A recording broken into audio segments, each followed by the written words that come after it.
Well, somebody has to get him out. So, it's not like any bowlers you want to trouble him too much. But if I have to pick one, let me go with Jimmy Anderson.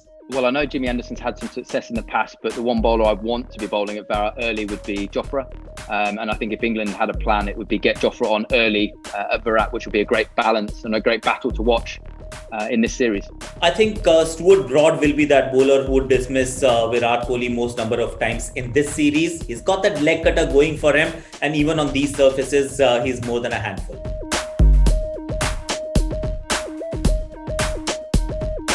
He's been in terrific form, but you've got to back a bowler on Indian pitches, turning pitches, most likely to be there. Maybe Chennai, not so much. You've got to go with Ravichandran Ashwin. Again, I think Ashwin's going to bowl the most overs, and he'll give the most challenge to the England players. But again, if I was India, I'd be bowling Bumrah straight away up at Joe Root in his first 20 balls. Again, I think that's going to be a good challenge through this series. The Indian bowler who's likely to trouble Joe Root the most, in my opinion, has to be Ravichandran Ashwin. He's the one who will be bowling a lot of overs, and if India were to win the series, I think it's once again Root versus Ashwin, and Ashwin winning that battle.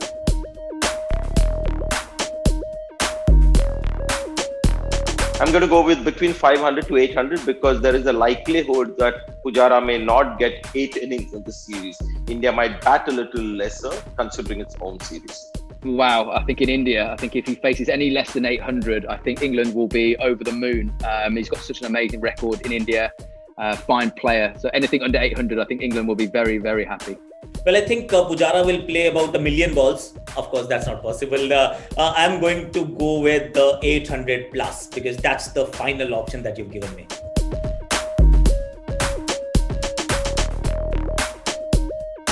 You've got to go with Bumrah, although he's not played a single test match in India. He just has this uncanny knack of adapting. So Bumrah slightly ahead of Archie.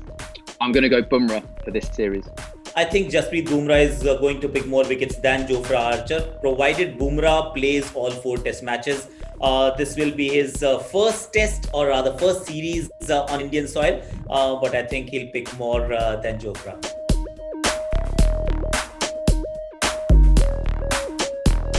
I'm going to go with Ishant Sharma because I see Ishant Sharma playing all the 4 test matches. I don't see that happening with Jimmy Anderson, who is a far, greater bowler than Ishant Sharma to be. I'm going to go Anderson. I'll go 1-1. One from both teams. Between Anderson and Ishant, I'm going with Ishant Sharma for this series. He hasn't played cricket for a while, which means that he's likely to play all 4 matches and bowl like the workhorse. We all know that he is for Team India. He'll end up picking more wickets.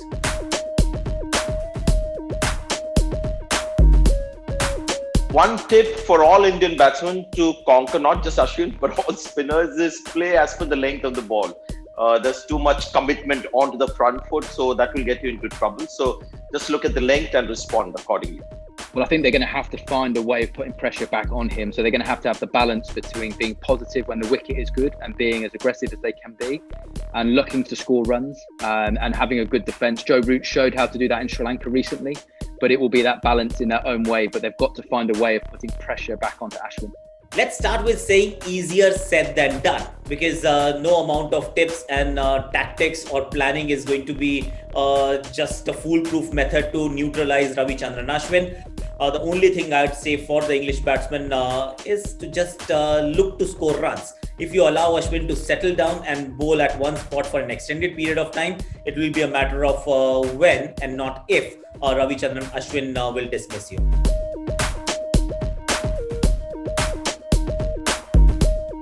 If Anderson and Broad bowl just the way they did against Sri Lanka, but Sri Lanka has a batting opposition completely different from India. But Anderson, Broad, if they hit, their top game, it's possible. Scoring massive runs first innings, they have to score big runs. It's the only way I think an England team can win in India. It doesn't matter how good the bowling will be. England have to score 500 plus first innings if they get the chance and win the toss. If England goes on to score 450 runs every first innings of their test match.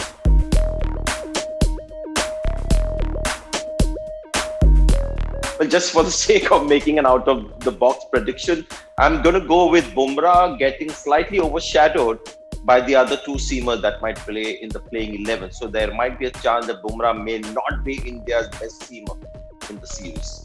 One of my out-of-the-box predictions for this series that Ben Foakes, when he gets his opportunity with Josh Buttler resting, will have a good game with bat and gloves. And could he be the wicketkeeper batsman of the series? I feel that Dan Lawrence is going to have a good series, will make an impact, leave a mark if he's given all 4 test matches to express his craft. I like that kid, and he was brilliant against Sri Lanka in that opening test match. And if he gets enough opportunities, I think he's got the game that's suited to score runs in India.